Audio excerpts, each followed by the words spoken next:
mun ditanya kunaon make baju bagus kabeh indah kadele ku jelema, kunaon make rapi amat kabeh ulah kadele aurat jojorena, kabeh kitu bae kan teu masalah.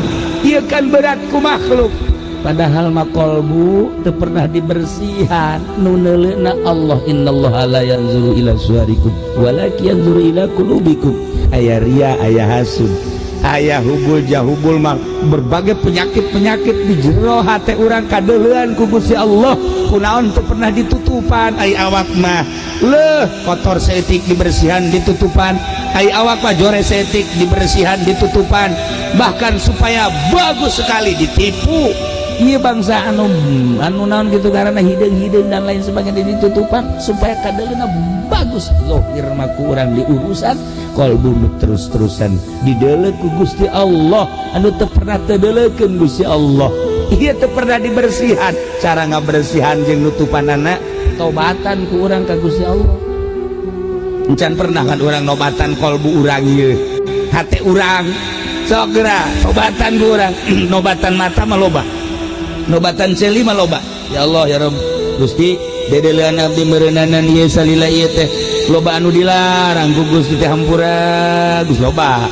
Celi abdi Gusti dedengean teh ya berbagai dedengean omongan jeung musik hampura loba, tetapi di jero hate urang hayang ka alam ku jelema, hasud, sum'ah ieu teu pernah ku urang diopenan. Nah sedegeun Allah kan leuleukeun we, berarti urang leuwih berat ka makhluk batan ka Allah. Sebab daon zahir mah ku urang diurus tapi qalbu teu pernah ku urang diurus.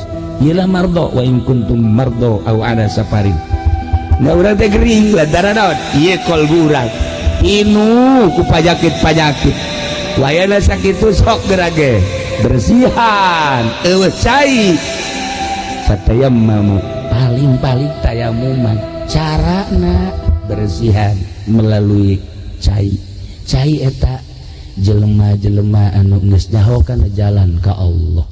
Ikat simpulanna mah nyana teh deudeuh jeung nyaah ka hamba nu ngaran sireun. Sapira sireun. Tapi ternyata penghargaan ti Gusti Allah ketika seorang wanita maot ditanya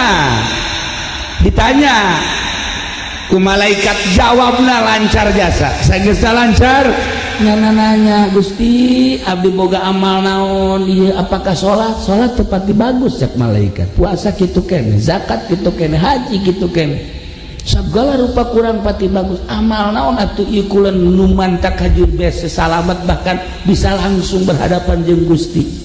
Maneh boga amal hiji nuku Allah sangat dibanggakeun ketika maneh datang ke bangunan masjid terus nelesireun eker kokojayang mun ditimpak mah paeh tapi ku anjeun disalabetkeun dibawa ka imah dipandian terus lempang ka mana meureun tah eta maneh ngahargaan ka sireun. Allah sangat ridhoeun jasa etalah amal maneh nu paling ku Gusti Allah dijadikeun kebanggaan sireun doang.